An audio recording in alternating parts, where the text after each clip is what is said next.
Très heureuse de vous retrouver, mesdames, messieurs. Bonsoir et bienvenue dans votre émission de chaque lundi à 16h30, Nouvelle Identité.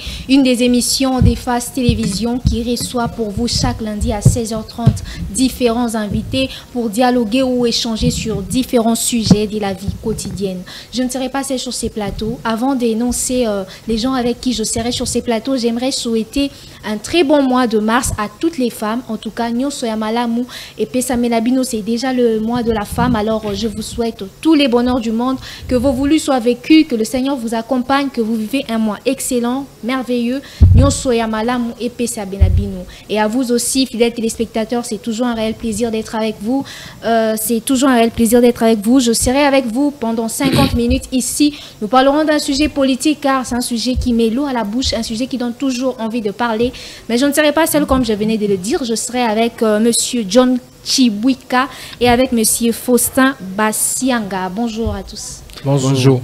En tout cas, ça fait plaisir d'être avec vous pour parler encore d'un sujet politique parce que c'est un sujet qui fait la une. D'ailleurs, la politique, ça fait toujours la une sur tous les plateaux télé. Mais monsieur, je commence par vous, Monsieur Chibwika. Comment vous allez? Comment ça s'est passé le week-end? Oui, ça va, madame.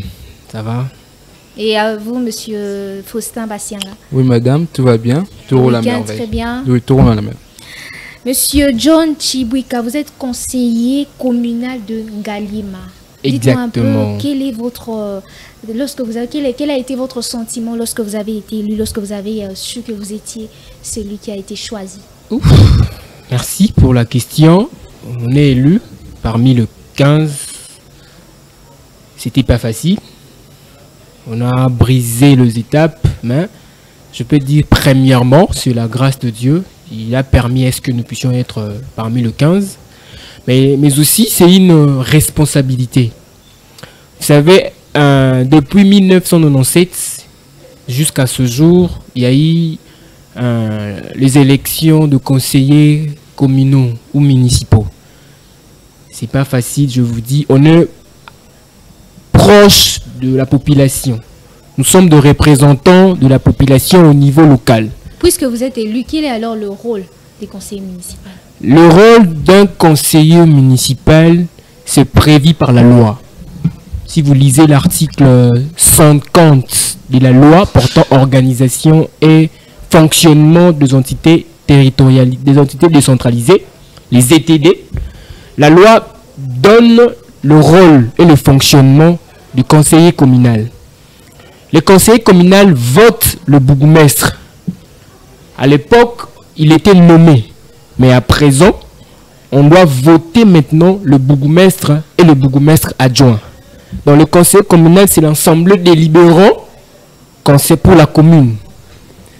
Le conseil communal a la compétence de délibérer plusieurs décisions de la commune. Je veux dire ça en lingala, pas problème il y a maï, pas problème il y a courant, pas problème il y a bakuluma, pas problème il y a salubrité, na niveau local. Ils ont un conseiller. Avant, ils matent à niveau central. Donc, conseiller communal, nan. Na quartier, sur le moni, il y a l'insécurité, sur le moni, problème aux alliés. Vous avez un conseiller communal qui doit vous défendre au niveau de la commune. Il y a né à Kokene, pas bourgmestre, ici bourgmestre, na quartier tel. Je prends par exemple ma commune. Nous avons 21 quartiers. La commune de Ngaliema contient 21 quartiers. Dans 21 quartiers, nous sommes censés de défendre la population. Je dis bien au niveau local, au niveau de la quartier, la commune. Parce que la commune a aussi une autonomie. Mais quel est le constat que vous avez fait? Vous allez défendre votre localité par rapport à quoi? Par rapport aux besoins de notre population. Mais quels sont ces besoins dans la commune de Ngaliema? Tous un problème, il y a insalubrité. La commune de Ngaliema n'a plus sa valeur. Valeur ouana ils ont des sous-soutés. Si vous arrivez par exemple dans le quartier Kanluka, vous allez voir comment il y a des koulouna nuit et jour. Avant que le gouverneur de la ville, avant que le président de la République lui-même se saisit, c'est d'abord au niveau local. Conseiller communal, le problème il y a koulouna dans la commune, de trouver solution après Mati Likolo. Donc c'est une décentralisation pure. À votre niveau, qu'est-ce que vous pensez faire déjà pour lancer déjà votre carrière, commencer déjà à travailler en tant que... Je l'avais dit depuis ma campagne électorale. mon projet d'action, d'abord Ngalema ma commune. C'est-à-dire, priorité de priorité, c'est d'abord Ngalema. Nous allons sillonner dans tout le quartier. Je ne suis pas seulement conseiller communal dans mon quartier, là où j'habite, non. C'est dans tout le quartier. Je suis conseiller dans la commune de Ngalema.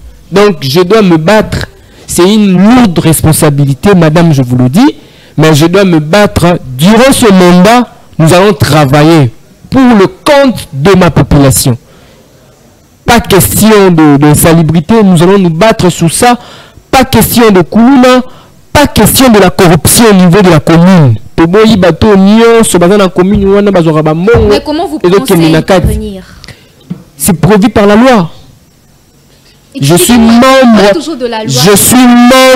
je suis membre parmi les 15. Je suis membre de du conseil communal.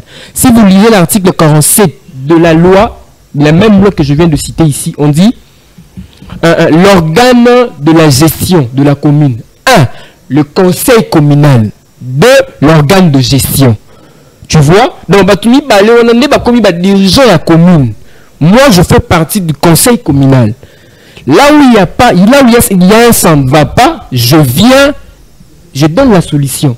Là où il y a l'insécurité, je reviens à la commune.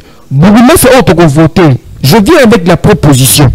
Voilà ceci, voilà cela, voilà dans tel quartier, voilà dans tel endroit, il y a l'insécurité. Vous devez agir. Vous voyez? Donc, tout ça, le là député, mais au niveau de la commune. Tout ça, il y a population au niveau de la commune. Cette proximité-là, mon proximité, il y a un c'est ça notre travail. Donc, nous allons vraiment beaucoup plus défendre la commune au niveau local. D'accord. Monsieur Faustin Bassianga, bonjour d'abord. Bonjour, madame. Vous êtes activiste socio-politique. Vous venez d'écouter ce qu'a dit monsieur John Chibuika.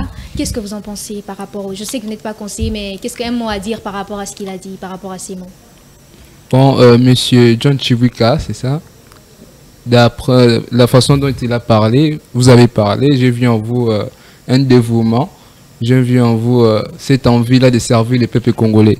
Donc, je vous remercie d'abord pour ça. Merci beaucoup. Et je vous souhaite bonne chance, bonne continuation. Que Dieu vous accompagne dans vos réalisations et dans vos projets. Et j'espère que durant ces mandats, vous allez faire des choses grandioses. Voilà. Merci. Vous pensez que tout ce qu'il a cité comme besoin, ça se limite là où il y a d'autres besoins qui doivent nécessairement obligatoirement... Surtout au niveau local, ça se limite là.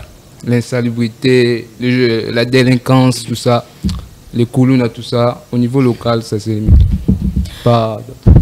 Fidèles téléspectateurs, vous êtes en direct de votre émission Nouvelle Identité où nous parlons de la situation socio-politique de la RDC. Nous sommes avec monsieur John Chibuika et monsieur Faustin Bassianga.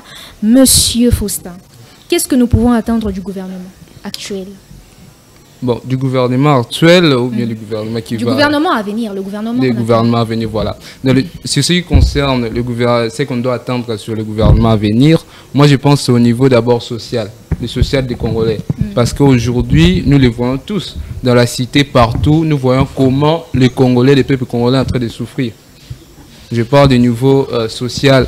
Vous allez voir, il y a les Congolais qui réclament par-ci, par-là la stabilité du taux d'échange. En ce moment, il est vraiment difficile que les Congolais puissent en sortir avec les taux d'échange qui augmentent de jour au lendemain. Et c'est vraiment un grand défi que le gouvernement à venir doit mettre ses forces pour stabiliser cela. C'est vraiment capital. Dès qu'il y aura la stabilité du taux d'échange, moi je pense que les Congolais seront épanouis. Même s'il y aura d'autres histoires, ils ne vont pas regarder ces histoires, ils vont tout simplement se concentrer sur leur survie. Donc, bon, sur le plan social, c'est vraiment très capital. Le problème majeur, c'est les taux d'échange qui doivent baisser. Oui, sur le plan social, voilà. Monsieur John, est-ce que vous êtes du même âge? Oui, je rejoins exactement mon frère Faustin. Le gouvernement qui doit venir incessamment, la priorité d'abord c'est l'économie nationale. Vous savez qu'il y a des jeunes Oui, d'abord c'est l'économie nationale. Notre économie est une économie extravertie. Donc tout vient de l'extérieur. Tout ce qu'on se produit, tout un 5 ans ensemble, même problème. dollar et matina et très kokita et mati. Pourquoi? Parce que nous avons une économie extravertie. Tout provient de l'extérieur. Maintenant, nous demandons au gouvernement qui sera installé, qui sera nommé, de bosser, de travailler beaucoup plus sur le plan économique. Au Congo, nous avons deux problèmes majeurs, surtout à Kinshasa. Nous avons que deux problèmes majeurs. L'économie, qui est la vie sociale, ainsi que le respect des normes.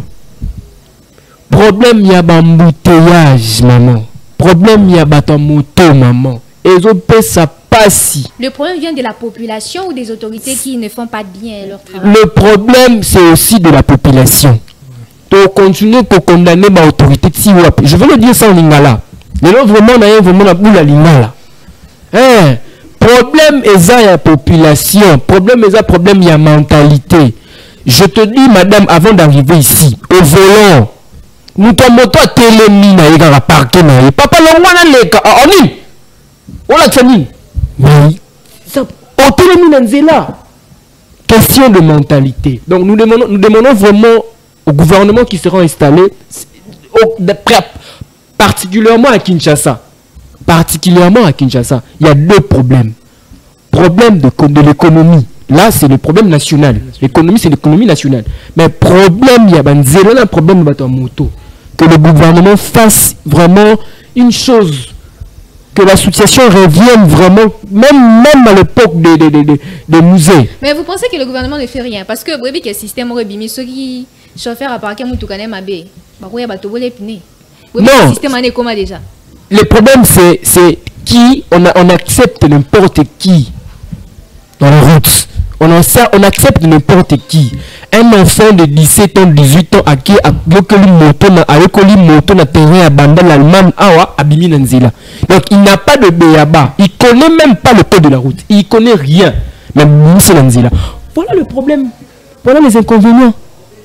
Donc avec l'économie nationale, nous avons l'assurance, nous avons l'exploit du président de la République. Donc, il est en train de se battre pour que tout marche bien pour ce deuxième mandat. Nous pensons que de bonnes choses vont se passer, vont s'effectuer durant ce mandat. Mais concernant les problèmes qui reviennent à la population, qu'est-ce que la population doit faire pour que cela puisse cesser? Ce que la population doit faire pour que toutes ces choses prennent fin, c'est la mentalité. On a un problème, madame, on a un problème. Les Congolais ont un problème. La régression, tout ça. Je vous dis, ça ne marche pas avec le Congo. Non, c'est très difficile. Puisque, aux hommes, on a mbou les obéta, maman, bimina, balana, lupango, pouah, aboki matiti libanda. Ma caniveau, si est tonzi, mais azoba qui sakaka. Moi, je suis conseiller communal. Je dois introduire un projet pour l'aménagement de mon avenue, une grande avenue. Commençons par DGC jusqu'au pompage. Quel est le commis? Mais parfois le matin quand je sors, aux hommes on a mon salité na na poubelle ya ndaku ya lupangu azoboka na caniveau. Question de mentalité.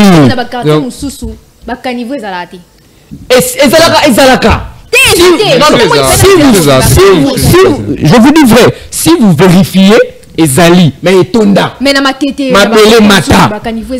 Moi je n'ai jamais été ma tête. Je peux pas dire des choses que je ne maîtrise pas. Moi dans mon quartier il y a des caniveaux, mais au moins les Congolais Ezali ali mabele. So timoli bulu basalité na kati. Et si Etonda plein, gouvernement était absolu comme mais yo moko tous amati tous boka na kata caniveau. C'est inacceptable.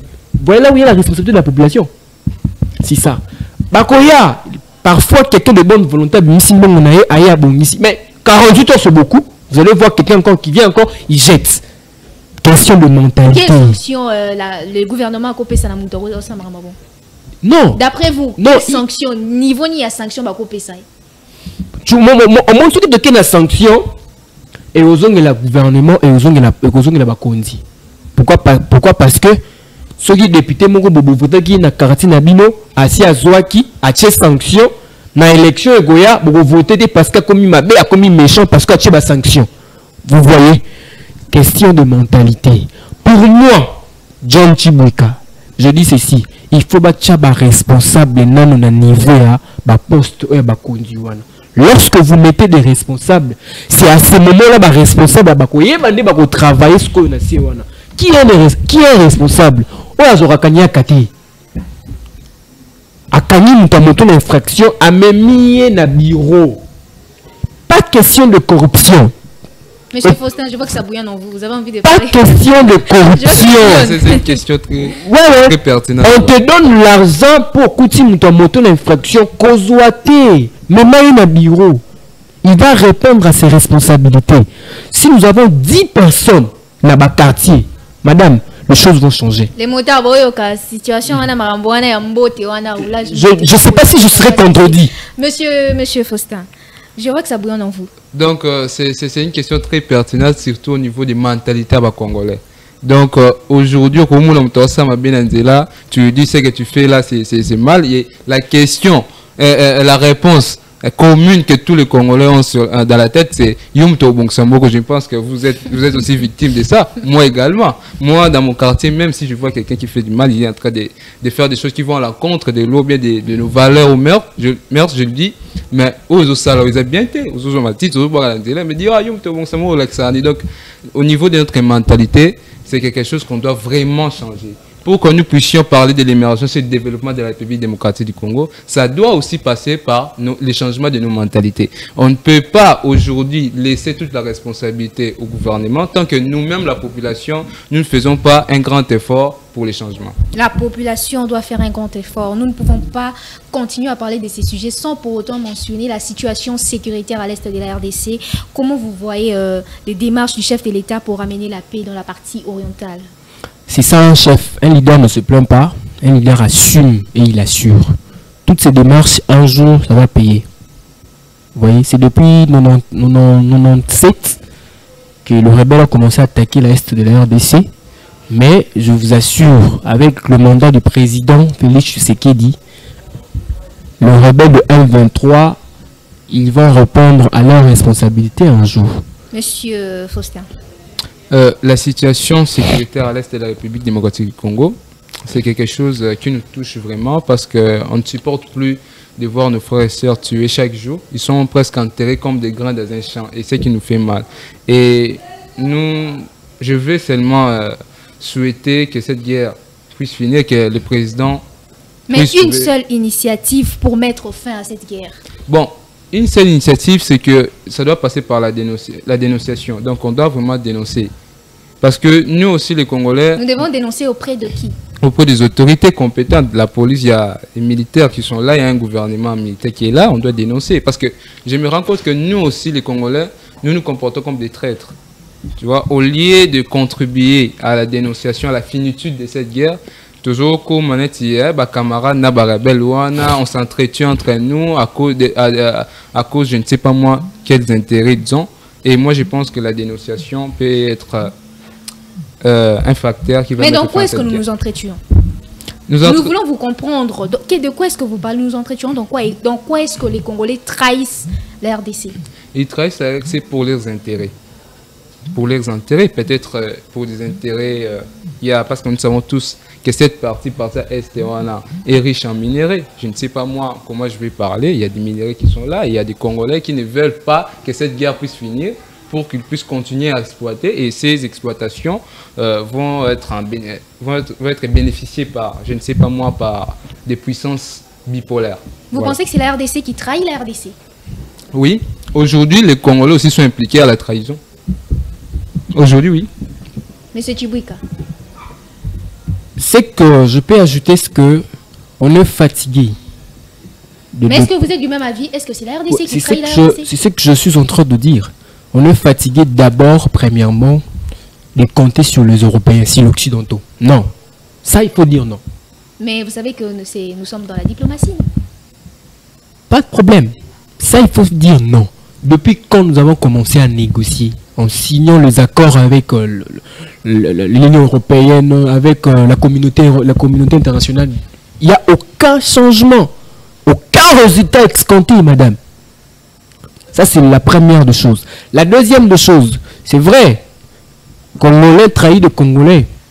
Aujourd'hui, nous avons, je le dis ici, au plateau, aujourd'hui, nous avons Jean-Jacques Mamba. Il a décidé d'aller de ce côté-là. Ça ne vous dit pas quelque chose? Entre nous. un ancien secrétaire général d'un parti politique au pays, un député national, une fois élu, et un bon matin, il se retrouve de l'autre côté. Qu'est-ce qu'on peut dire? Mais selon vous, comment est-ce qu'on peut mettre un ancien président de la CENI, aujourd'hui, de l'autre côté. Je le rejoins. Congolais trahit le Congolais.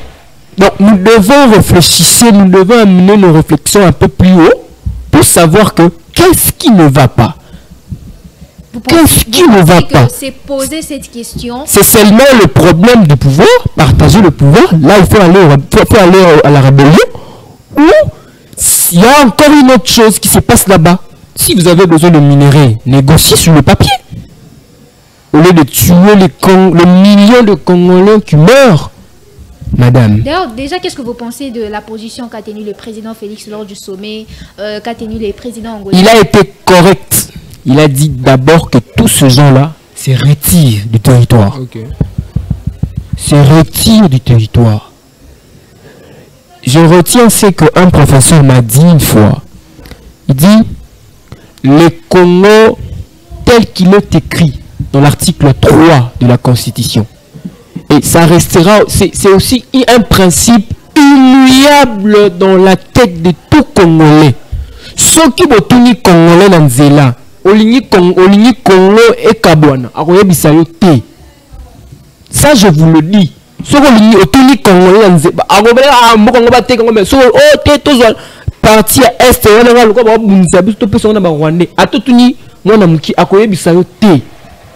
le Congo sera indivisible. Voilà pourquoi le président de la République a dit que tout ce rébellion-là se retire d'abord du territoire national congolais. C'est catastrophique, madame. Jusqu'où? Vous venez déjà d'écouter récemment, il y a eu la publication du verdict de la mort de Chérubin Okende. Qu'est-ce que vous en pensez de ces verdicts? Quelle est votre analyse? Le procureur général près la Cour de cassation, il représente le pouvoir judiciaire. Je peux dire un mot, je ne peux pas me taire, mais ça fait mal. Pourquoi? Parce que vous avez vu le fait... Vous savez que la population a polémiqué par rapport à ce Vous avez vu le fait matériel, la manière dont M. Chérubin, heureuse mémoire déjà, M. Chérubin a été tué, moi je le dis ainsi, mais un bon matin, le procureur vous dit que non, il s'est suicidé. Bon, si la population dit que non, c'est faux, il n'a qu'à saisir la justice pour dire le contre. C'est ce qu'on peut faire. Le seul moyen à faire, c'est ça. Le procureur a dit, bon, Chérubin Okende a une famille, Chérubin Okende a son parti politique, saisissez la justice pour dire non à ces propos-là, à ces enquêtes-là. Et puis nous allons savoir et nous allons vraiment chercher le menteur de la mort de l'ancien député Chérubin Okende. Vous pensez qu'il y a un menteur? Pardon? Vous pensez qu'il y a... Vous avez parlé du menteur? Oui, c'est ce que je dis. La population doit se réunir, chercher un menteur. J'ai dit l'auteur de sa mort. C'est qui? La population peut le faire aussi. Si vraiment Chérubin Okende, il était mort par une balle, la population peut se réunir. Parce qu'il a son parti politique. Il a une famille. Il est l'ancien député national. Il était même l'initiateur de la motion de censure de M. Ilunkamba. Donc vous êtes pour le parti Ensemble pour la République qui est contre ces verdicts? C'est ce que je dis. Toutes personnes qui se sont lésées doivent saisir la justice. Okay. Même vous pouvez saisir la justice. On comprend en disant non. La frustration de la population sur les réseaux sociaux partout, on voit clairement que la population s'est vraiment fâchée par rapport à ces verdicts. Mais moi personnellement, je vois les procureurs généraux, comme l'a dit M. Ventubon, qui représentent le pouvoir judiciaire. Donc leurs enquêtes ont donné des résultats comme nous on n'a pas souhaité, mais ceux qui ont des preuves irréfutables pour montrer le contraire, ils n'ont qu'à présenter. Voilà. Ok, on va rentrer d'abord dans la situation sécuritaire à l'est de la RDC. Quelle option que le chef de l'État doit privilégier pour mettre fin à la guerre à l'est? On doit passer à l'offensif. Trop, c'est trop. Il faut attaquer. On n'est pas là seulement pour défendre, récupérer nos territoires, mais aussi il faut aussi attaquer. Vous vous rappelez ensemble avec moi... Mais pour attaquer, vous êtes contre l'union de la RDC et les pays européens. C'est ce que je dis. Pour attaquer, il faut nécessairement s'unir. Moi, j'en fais confiance à la FRDC. Et vous allez ensemble se rappeler avec le propos du secrétaire général de l'ONU. Il disait, le M23 ont des armes très efficaces que la RDC, la force armée de la RDC ne peuvent pas faire face. Donc ce qu'il faut faire, c'est quoi? Il faut négocier. Déjà, vous comprenez, derrière cette phrase-là, il y a quelque chose. Une machination. Exactement, il y a quelque chose. Qu'est-ce que nous, on doit faire? Qu'est-ce que la RDC doit faire? Attaquer. Avec tout ce que nous avons comme armes, avec tout ce que nous avons comme le moyen, on attaque.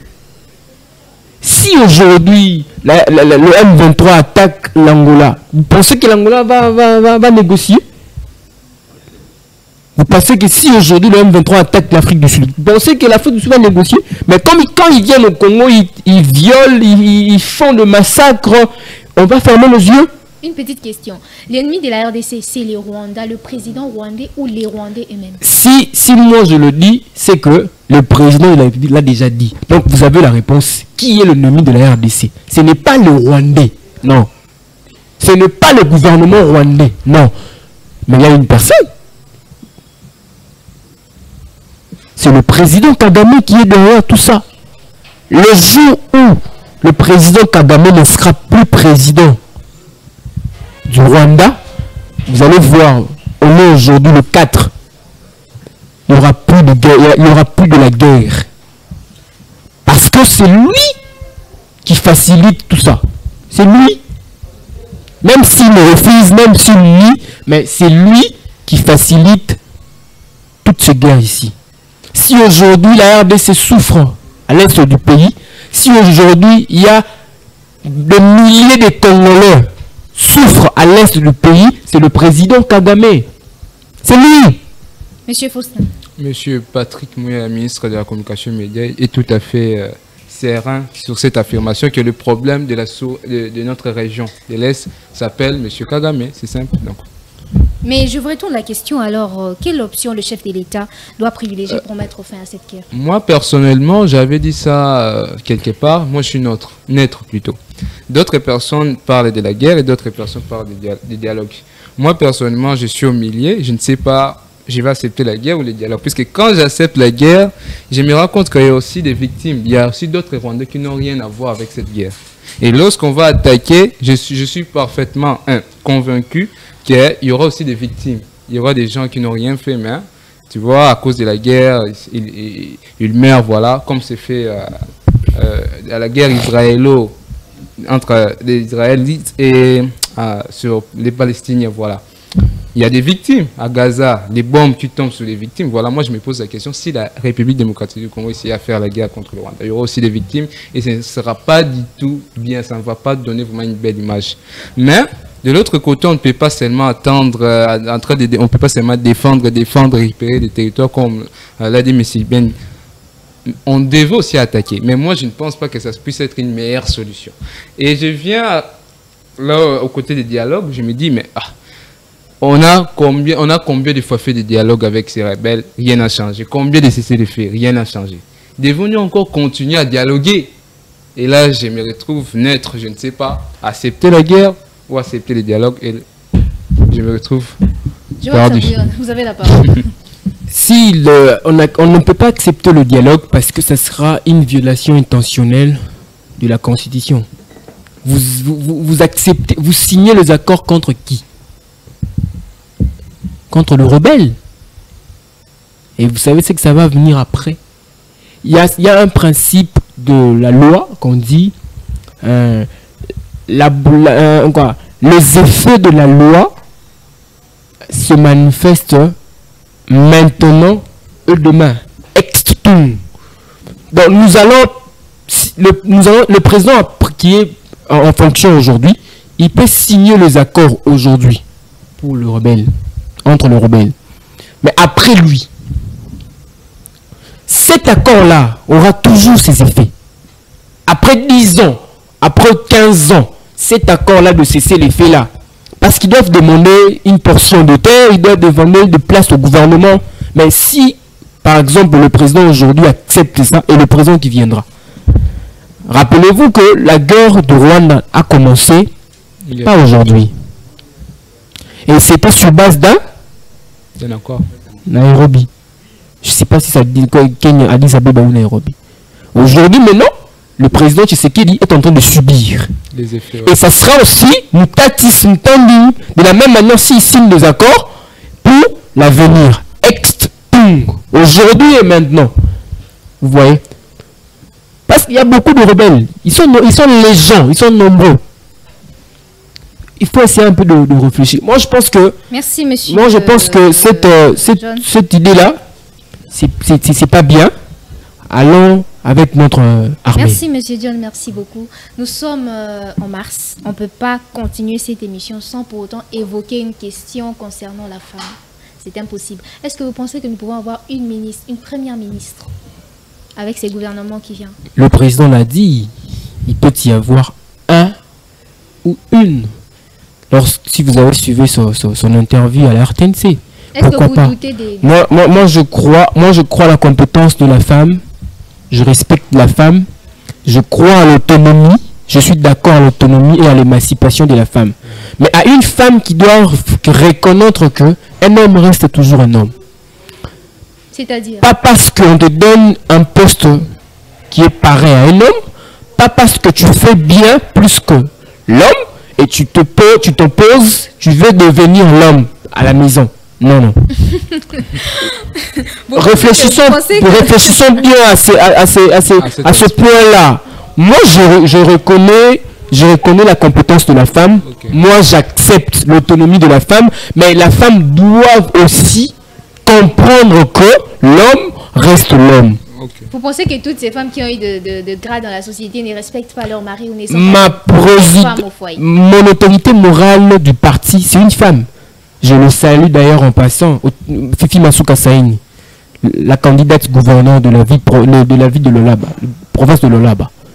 Je le respecte beaucoup, maman. Vous voyez comment elle a travaillé pendant le mandat passé. Vous voyez comment Lolaba est devenue. Je le salue en passant. Félicitations et bonne chance à elle encore. Mais elle reconnaît que l'homme reste l'homme.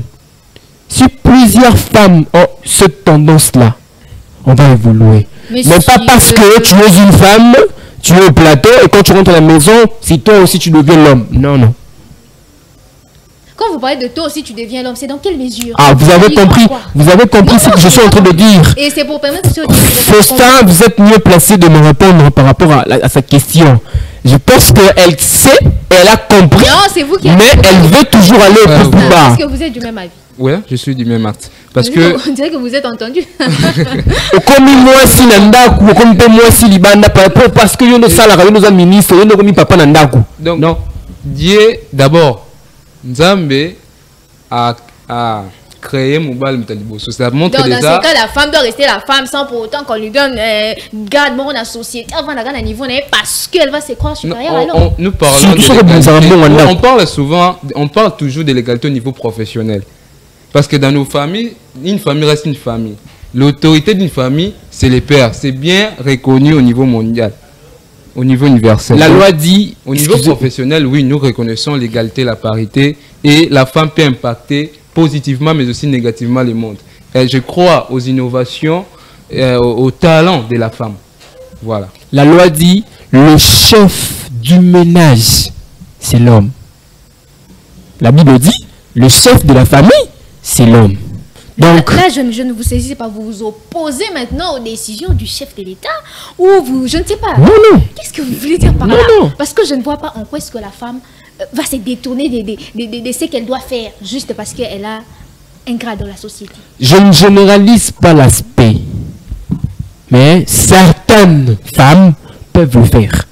Je ne généralise pas. Donc c'est un conseil. Mais certaines femmes peuvent le faire. Donc c'est un conseil. Merci beaucoup, merci à vous, merci aussi à vous. 33 000 $ pour les députés. Je ne suis pas député national. Oui, je sais, mais vous avez ça relève pas à mes propos que je veux dire un député touche 33 000 $. Je ne peux pas dire des choses que je ne maîtrise pas.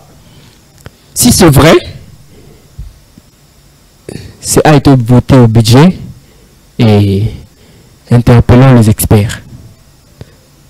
Merci. Monsieur Faustin. Du même avis.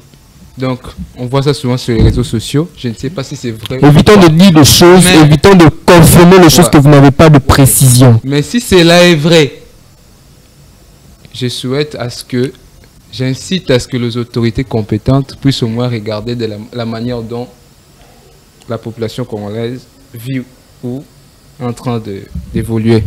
Donc, vous n'avez pas de commentaires par rapport à ça?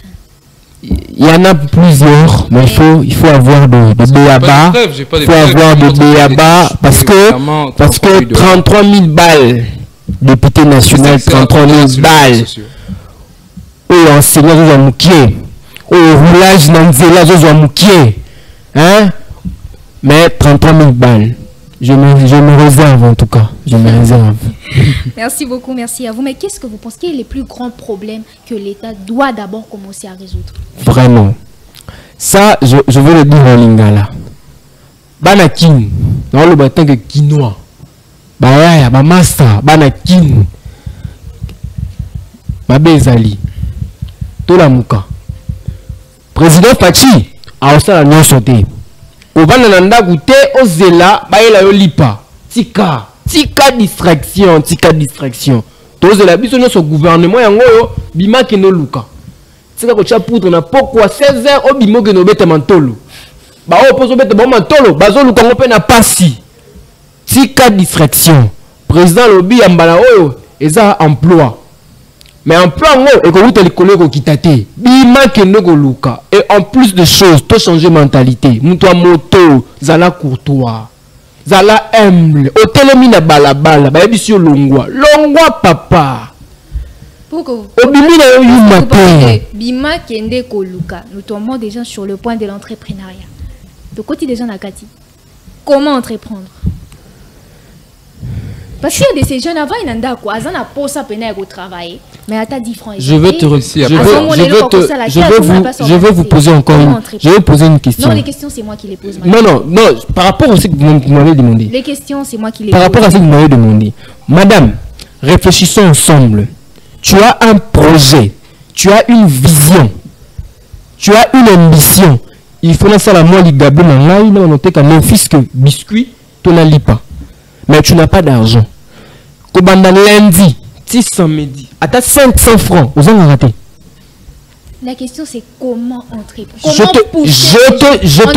suis dans là. Je suis dans là. Monsieur. Tu as 500 francs par jour. Monsieur tu as John. 200 francs par jour. Monsieur John, en tant que conseiller municipal, comment est-ce que yo ko pousser bah toi commune na yo ba entreprendre.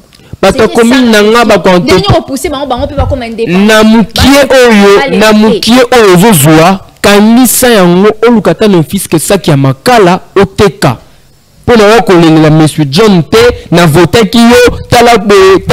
Je suis qu'un simple conseiller communal. Je gagne combien? Est-ce que je serai en mesure de répondre, de résoudre à tout le besoin de ma base? Et que si maté, qu'est-ce qu'il faut faire? Tout le moyen que ça la association, que ça la moi une ONG, pour quand ça moi mon maman, j'attends moi 30 000 francs, attends moi 50 000 francs. T'es qu'à makala no fils que ok ne liboso. Pour au cause la gouvernement bimi gouvernement et bimi pe et sili au cause l'autre côté. Il y a un frère qui m'écrit ici, un frère qui a mon numéro et qui me dit Azan a posé à Kokende na Koluka mais Azatan a 10 francs attends ma cambo lundi au samedi 500 francs les athées. À Kossi ceux qui Azan a raté 500 francs lundi au samedi conscience na biso awa isala à Kossi. Ici à Kinshasa avec le quinoa, on attend plus tous à les belés. Je ne peux pas vous étaler mon expérience ici pour comment je suis arrivé au conseil communal. Madame, c'est du pétrin, je te dis. Je fais des économies. Je n'ai pas reçu quelque chose pour la campagne. Mais avec la détermination, avec le courage, je suis arrivé. Pourquoi pas les autres jeunes? Pourquoi pas Faustin? Le bénéficiaire a une invitation en haut. Tout le monde a un transport. Je vais mettre dans la tête des jeunes la culture là d'avoir le courage de chercher et de travailler. Pour comme un millionnaire, il faut commencer par un. Pour faire un 100 pas, il faut commencer par un pas. Je veux mettre à ce jeune là le courage de chercher. L'entrepreneuriat, c'est le courage. Le qui cherche là le courage. Tika matolo. Bundana nenge na yo. A toujours 500 francs. Bomba. Demain ou après-demain. Ça va marcher. Ça va marcher. Monsieur Faustin, je vous retourne la question. Je voulais commencer par ce dicton de Nicolas Sarkozy, ex-président de la France. Il a dit ceci: ce qui manque aux jeunes d'aujourd'hui, c'est le courage et l'engagement. Donc nous n'avons pas, les jeunes d'aujourd'hui n'ont pas le courage et l'engagement. Surtout dans les associations, dans les ONG, ils n'ont pas cet engagement-là de continuer. Ils veulent à ce que, quand ils entrent directement, qu'ils puissent avoir des bénéfices, tout ça. Et c'est ce qui nous tue. Donc nous voyons que l'argent des jeunes d'aujourd'hui. Donc on n'a pas l'engagement et le courage. Nous voyons que l'argent. Et c'est ce qui concerne les gens qui